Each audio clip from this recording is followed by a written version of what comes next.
Hello everyone, welcome back Swing Trading Tamil. This is Karthik. இந்த வீடியோவில் July second week market என்ன டைரெக்ஷனில் movement இருக்கிறதுக்கு உண்டான வாய்ப்பு இருக்குது அப்படிங்கிற ஒரு பாயிண்ட் பார்த்துடலாம். அதுக்கு முன்னாடி ஜூலை ஃபர்ஸ்ட் வீக்குக்கான மூவ்மெண்ட் என்ன டைரெக்ஷனில் இருக்கும் அப்படிங்கிற ஒரு விஷயத்தை லாஸ்ட் வீக் வந்து நம்ம வீடியோவில் மென்ஷன் பண்ணியிருந்தோம். ஸோ அது மட்டும் கொஞ்சம் ரீகேப் பார்த்துட்டு நம்ம ஜூலை செகண்ட் வீக்குக்கான டைரெக்ஷன் என்ன, எந்த இடத்துல நமக்கான சப்ளை டிமாண்ட் அடுத்த ரேஞ்ச் இருக்குது அப்படிங்கிற ஒரு விஷயத்தை பார்த்துடலாம். நிஃப்டி பொறுத்தவரை ஒரு டே டைம் ஃப்ரேம்க்கான ரெசிஸ்டன்ஸ் வந்து நம்ம மார்க் பண்ணியிருந்தோம். அரௌண்டு பார்த்தோம் அப்படின்னா 25,780 26,000 அப்படிங்கிற ப்ரைஸ் ரேஞ்ச் வந்து நமக்கான டே டைம் ஃப்ரேம்க்கு உண்டான ஒரு சப்ளைவாக இருக்கும். ஸோ இந்த ப்ரைஸ் ரேஞ்சு ரீச் ஆனதும் மார்க்கெட் வந்து கீழே விழுறதுக்கு உண்டான வாய்ப்பு இருக்குது அப்படிங்கிற ஒரு பாயிண்ட் மென்ஷன் பண்ணியிருந்தோம். ஆக்சுவலாக அந்த ப்ரைஸ் ரேஞ்ச் வந்து பார்த்தோம் அப்படின்னா இந்த வீக்கில் ஜூலை ஃபர்ஸ்ட் வீக்கில் இன்னும் ஹிட் ஆகலை. ஓகேங்களா. பேங்க் நிஃப்டி பொறுத்தவரை நம்ம மென்ஷன் பண்ணியிருந்த பாயிண்ட் என்ன அப்படின்னா லாஸ்ட் வீக் க்ளோசிங் பார்த்தோம் அப்படின்னா அரௌண்டு 57,400 அப்படிங்கிற ப்ரைஸ் ரேஞ்சில் க்ளோஸ் வச்சிருந்தது. ஸோ அந்த ரேஞ்சில் க்ளோஸ் வச்சிருந்த ப்ரைஸ் ரேஞ்சே பார்த்தோம் அப்படின்னா நமக்கான சப்ளை ஜோனு, அது மட்டும் இல்லாமல் அது டே டைம் ஃப்ரேம்க்கு உண்டான ரெசிஸ்டன்ட். ஸோ அங்கேருந்து மார்க்கெட் விழும் அப்படிங்கிற ஒரு பாயிண்ட்டை மென்ஷன் பண்ணியிருந்தோம். இந்த வீக்கில் பார்த்தோம் அப்படின்னா அரௌண்டு 1000 பாயிண்ட்டு மார்க்கெட் கீழே விழுந்தது, கிட்டத்தட்ட ஒரு 1.75%. சேம் ஆஸ் ஃபின் நிஃப்டிக்கு நம்ம சொல்லியிருந்த பாயிண்ட் என்ன அப்படின்னா 27,330 இருந்து 27,470 இந்த ப்ரைஸ் ரேஞ்ச் வந்து நமக்கான day time frame supply zone. So இந்த இடத்துல இருந்து மார்க்கெட் விழும் அப்படிங்கிற ஒரு பாயிண்ட் மென்ஷன் பண்ணியிருந்தோம். ஸோ பர்ஃபெக்டாக அந்த ரேட்ல இருந்து பார்த்தோம் அப்படின்னா மார்க்கெட் கீழே விழுந்தது, கிட்டத்தட்ட ஒரு 2.5% ஃபின் நிஃப்டி பொறுத்தவரை மட்டுமே விழுந்திருந்தது. ஒரு 660 பாயிண்ட் ஃபின் நிஃப்டியில் ஒரு நல்ல ஃபால். இந்த வீக் ஃபுல்லாகவே பார்த்தோம் அப்படின்னா ஒரு பியரிஷோட சென்டிமெண்ட்லேயே தான் போயிருந்தது. வீக்கெண்டு மட்டும் ஒரு ப்ராஃபிட் புக்கிங் வந்து ஒரு செகண்ட் ஹாஃப் வந்து ஒரு நல்ல ரெக்கவர் கொடுத்துருந்தது. ஓகே, நிஃப்டி பொறுத்தவரை நான் இதில் இன்னொரு பாயிண்ட் வந்து நான் சொல்ல வேண்டியது இருக்குது. ஸோ இந்த இடத்துல வந்து ஒரு ஸ்கை ப்ளூ கலர் பாக்ஸ் வந்து நான் மார்க் பண்ணியிருக்கேன், சரிங்களா. ஸோ இது வந்து பார்த்தோம் அப்படின்னா நான் ப்ரியாரிட்டி குரூப்பில் கொடுத்துருந்தது. இது வந்து நமக்கான ஒரு மைனர் டைம் ஃப்ரேம் சப்ளை அப்படிங்கிற ஒரு விஷயத்தை வந்து நான் மென்ஷன் பண்ணியிருந்தேன். ஆக்சுவலாக இதை நான் கொடுத்துருந்த ஒரு விஷயத்தை மட்டும் நான் ப்ரியாரிட்டி குரூப்பில் நான் ஷோ பண்ணிடுறேன். T3 F&O ட்ரேட் இது வந்து ப்ரியாரிட்டி குரூப்பு. ஸோ இது நம்ம கொடுத்துருந்ததுன்னு பார்த்தோம் அப்படின்னா ஜூன் மாதம் 29ஆம் தேதி. ஸோ நம்ம வந்து சண்டேல தான் இந்த அப்டேட் வந்து நம்ம கொடுத்துருந்தோம். ஓகேங்களா. ஸோ இது வந்து நான் கொடுத்துருந்த அப்டேட். இந்த இடத்துல நீங்கள் சார்ட் பார்த்தீங்க அப்படின்னா உங்களுக்கு வந்து டேட்டு அண்டு டைம் காட்டும். அரௌண்டு பார்த்தோம் அப்படின்னா ஜூன் மாதம் 29ஆம் தேதி நைட் ஒரு 11 மணி அளவில் தான் நான் கொடுத்துருந்தேன். 11:10க்கு வந்து நான் இந்த அப்டேட் வந்து கொடுத்துருந்தது. நிஃப்டி பொறுத்தவரை இது வந்து ஒரு மைனர் சப்ளை. ஸோ இங்கேருந்து மார்க்கெட் விழும் அப்படிங்கிற ஒரு பாயிண்ட்டை மென்ஷன் பண்ணியிருந்தோம். ஸோ அங்கே ப்ரியாரிட்டி குரூப்பில் நம்ம கொடுத்துருந்தது போலவே பர்ஃபெக்டாக பார்த்தோம் அப்படின்னா இந்த வீக் எண்டு வரைக்குமே கிட்டத்தட்ட ஒரு 280 பாயிண்ட் வந்து விழுந்திருந்தது. 1% மேலே மார்க்கெட் வந்து நிஃப்டி விழுந்திருந்தது. ஓகேங்களா.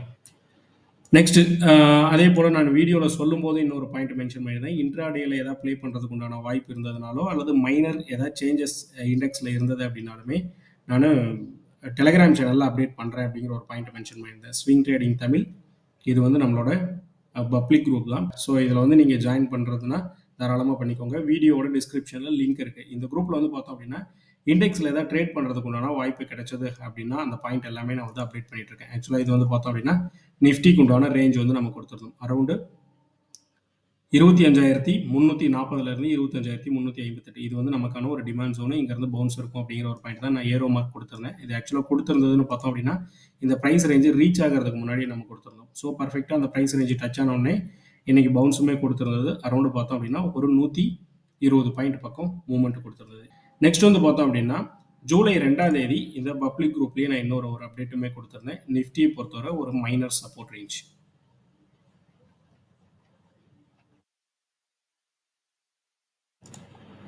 ஸோ இந்த இடத்துல நான் மென்ஷன் பண்ணியிருந்த பாயிண்ட் என்ன அப்படின்னா 25,400 final support zone on my view will see அப்படிங்கிற ஒரு பாயிண்ட்டை தான் நான் மென்ஷன் பண்ணியிருந்தேன்.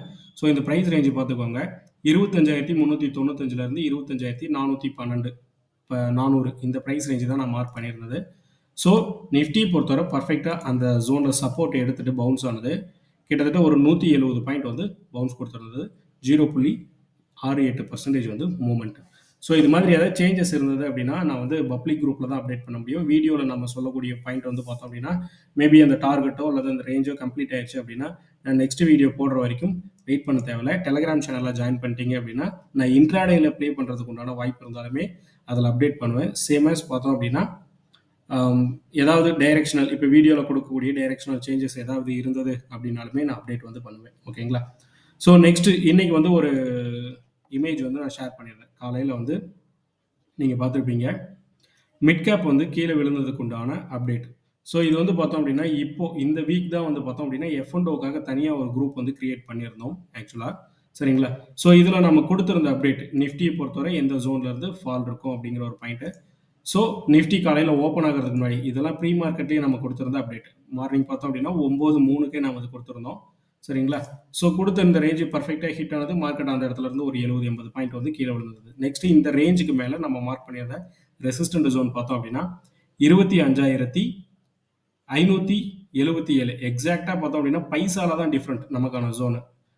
சரிங்களா? ஸோ இந்த ரேஞ்சில் இருந்து மார்க்கெட் விழும் அப்படிங்கிற ஒரு பாயிண்ட் நம்ம கொடுத்துருந்தோம். ஸோ நிஃப்டி பர்ஃபெக்டாக பார்த்தோம் அப்படின்னா அந்த ஜோன் ஹிட் ஆகிட்டு அங்கேருந்து ஃபால். இந்த ஃபால் மட்டுமே பார்த்தோம் அப்படின்னா சாலிடாக நமக்கு கிட்டத்தட்ட ஒரு 1% 250 பாயிண்ட் வந்து நிஃப்டி வந்து டவுன் கொடுத்தது. ஸோ ப்ராப்பரான ஒரு சப்போர்ட் ஜோனை நம்ம எடுக்கிறோம். இந்த இடத்துல என்ட்ரி, நெக்ஸ்ட் லெவல் இந்த இடத்துல ஒரு என்ட்ரி ஒன்று பிளான் பண்ணியிருந்தோம். நெக்ஸ்ட் இந்த ஜோன் ஹிட் ஆகும்போது இங்கேருந்து ஒரு என்ட்ரி. ஸோ இந்த ரேஞ்ச் வந்து நான் ஆல்ரெடி மார்க் பண்ணியிருந்தேன். பப்ளிக் குரூப்லேயே தான் நான் கொடுத்துருந்தது. ஸோ இங்கேருந்து பார்த்தோம் அப்படின்னா மார்க்கெட் நல்ல பிக்கப் வந்து கொடுத்துருந்தது. ஸோ ஒரு பவுன்ஸ். ஸோ எந்த ரேஞ்சில் ப்ராப்பரான ஒரு செட்டப் இருக்கோ அந்த என்ட்ரி மட்டும் தான் நம்ம பிளான் பண்ணிட்டு இருக்கோம். ஸோ அப்கமிங் டேஸ் இண்டெக்ஸ் வந்து என்ன டைரெக்ஷனில் மூவ்மெண்ட் இருக்கலாம் அப்படிங்கிற ஒரு விஷயத்தை பார்த்துடலாம். ஓகேங்களா? ஸோ இப்போ 1 hour டைம் ஃப்ரேமில் நம்ம பார்க்குறதே பெட்டராக இருக்கும். சரிங்களா? டே டைம் ஃப்ரேமில் நம்ம இப்போதைக்கு ஃபோக்கஸ் எதுவும் கிடையாது. ஸோ டே டைம் ஃப்ரேமில் ஆல்ரெடி நம்ம கொடுத்துருந்த வியூவில் எந்த சேஞ்சஸுமே இல்லை. 25,785லேருந்து 26,000 இந்த ப்ரைஸ் ரேஞ்ச் வந்து நிஃப்டியை பொறுத்தவரை டே டைம் ஃப்ரேம்க்கு உண்டான சப்ளைவாக இருக்கும். ஸோ இந்த இடத்துல இருந்து மார்க்கெட் வந்து ட்ரெண்ட் வந்து சேஞ்ச் ஆகலாம். அதாவது புல்லிஷ்ல இருக்கக்கூடிய ட்ரெண்ட் வந்து பியரிஸ்க்கு சேஞ்ச் ஆகலாம் அப்படிங்கிற எக்ஸ்பெக்டேஷனில் நான் இருக்கேன். ஓகேங்களா?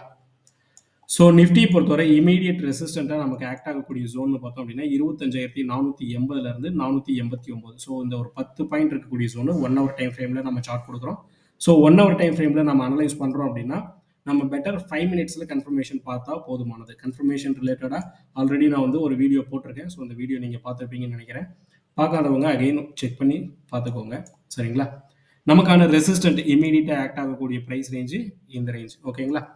இன்கேஸ் மார்க்கெட் இந்த ரேஞ்சு ஹிட் ஆனது அப்படின்னா அங்கேருந்து நம்ம செல் எக்ஸ்பெக்டேஷன் வந்து பார்த்தோம் அப்படின்னா 25,255லேருந்து 25,280 இந்த ப்ரைஸ் ரேஞ்ச் வந்து நமக்கான டிமாண்டாக இருக்கும். ஸோ மார்க்கெட்டு இந்த இடத்துல இருந்து ஒரு பவுன்ஸ் எதிர்பார்க்குறேன். ஆல்ரெடி நமக்கு வந்து இந்த இடத்துல ரெசிஸ்டன்ட். ஸோ கிளியராக ஏரோ மார்க் நான் போட்டிருக்கேன். இது வந்து நமக்கான ரெசிஸ்டன்ட். இந்த ப்ரைஸ் ரேஞ்சு ஹிட் ஆனதும் மார்க்கெட் கீழே விழுறதுக்கு உண்டான வாய்ப்பு இருக்குது. இன்கேஸ் ஏதாவது வியூ சேஞ்ச் ஆகுது அப்படின்னா டெலகிராம் சேனலில் நான் அப்டேட் பண்ணுறேன். பேங்க் நிஃப்டியை பொறுத்தவரை நமக்கான ரெசிஸ்டன்ட் ஜோனாக ஆக்ட் ஆகக்கூடிய ப்ரைஸ் ரேஞ்ச் பார்த்தோம் அப்படின்னா 57,200லேருந்து 57,245 இந்த ப்ரைஸ் ரேஞ்சில் வந்து நமக்கான ரெசிஸ்டன்ட் இருக்குது.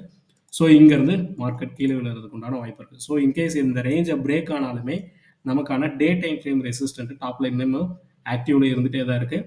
57,318லேருந்து 57,620. ஸோ இந்த day time frame resistant hit ஆகும்போது மட்டும் நம்ம கவனிக்க வேண்டிய விஷயம் என்ன அப்படின்னா 15 நிமிஷம் டைம் ஃப்ரேமில் கன்ஃபர்மேஷன் பாருங்கள். சரிங்களா?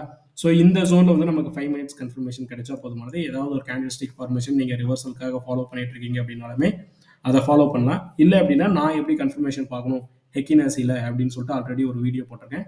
அதை செக் பண்ணி பார்த்துக்கோங்க. பேங்க் நிஃப்டியோட சப்போர்ட் ரேஞ்ச் எக்ஸ்பெக்டேஷன் 56,300லேருந்து 56,379. ஸோ 56,380 இது வந்து நமக்கான டிமாண்ட் ஜோனாக இருக்கும். இந்த இடத்துல சப்போர்ட் எடுத்துகிட்டு பேங்க் நிஃப்டி பொறுத்தவரை ஒரு பவுன்ஸ் வந்து எக்ஸ்பெக்ட் பண்ணலாம். ஓகேங்களா? ஃபின் நிஃப்டி பொறுத்தவரை இமீடியட்டாக எக்ஸ்பெக்ட் பண்ணக்கூடிய ரெசிஸ்டன்ட்டு 27,080லேருந்து 27,106. ஓகேங்களா? ஸோ இது வந்து நமக்கான ரெசிஸ்டன்ட்டு. எனக்கு வந்து ஃபின் நிஃப்டியில் ஒரு சப்போர்ட் ரேஞ்சு கிளியராக இல்லை. சப்போர்ட் ரேஞ்சு ஏதாவது இருக்குது அப்படின்னா டெலகிராம் சேனலில் நான் அப்டேட் பண்ணுறேன். ஓகே, ரொம்ப ஷார்ட்டாகவே கம்ப்ளீட் பண்ணியிருக்கோம். இந்த வீடியோ கண்டிப்பாக உங்களுக்கு யூஸ்ஃபுல்லாக இருந்திருக்குன்னு நினைக்கிறேன். யூஸ்ஃபுல்லாக இருந்தது அப்படின்னா மறக்காமல் ஒரு லைக் அண்ட் கமெண்ட் பண்ணிடுங்க. ப்ளஸ் இன்னொரு பாயிண்ட்டை நான் உங்ககிட்ட சொல்ல வேண்டியது இருக்குது. ப்ரியாரிட்டி குரூப்போட கேட் வந்து ஓப்பனில் இருக்குது. ஸோ விருப்பம் இருக்கவங்க எனக்கு இண்டிவிஜுவலாக கால் அண்டு மெசேஜ் வந்து நீங்கள் பண்ணலாம். என்னோட கான்டாக்ட் நம்பர் வந்து நான் ஆல்ரெடி கொடுத்துருக்கேன். ப்ளஸ் லாஸ்ட்டு மே மந்தில் பார்த்தோம் அப்படின்னா ப்ரியாரிட்டி குரூப்பில் எடுத்திருந்த F&O என்ட்ரியோட ப்ராஃபிட் அண்ட் லாஸ். ஸோ இது எல்லாமே நான் எந்த என்ட்ரியுமே மிஸ் பண்ணாமல் எல்லா என்ட்ரியுமே நான் வந்து எக்ஸல் ஷீட்டில் மெயின்டைன் பண்ணிட்டு இருக்கேன். Return on investment. ஸோ இது வந்து பர்சன்டேஜ் வந்து கேபிட்டல் கிடையாது. அந்த ஸ்டாக் நம்ம கொடுத்துருந்த ஸ்டாக் என்ன பர்சன்டேஜ் மூவ்மெண்ட் கொடுத்துருக்கு அப்படிங்கிற ஒரு விஷயத்தை தான் நான் இங்கே மென்ஷன் பண்ணியிருக்கேன். ஸோ ஸ்டாப் லாஸுமே நான் மென்ஷன் பண்ணியிருக்கேன். நெக்ஸ்ட் வந்து பார்த்தோம் அப்படின்னா இது பப்ளிக் குரூப்பில் கொடுத்துருந்த என்ட்ரிஸு. ஸோ அது என்ன ரிட்டர்ன் கொடுத்துருந்தது, எந்தெந்த ஸ்டாக் ஸ்டாப் லாஸ் ஹிட் ஆயிருந்தது. அந்த பாயிண்ட் எல்லாமே நான் மென்ஷன் பண்ணியிருக்கேன். Thank you. பை.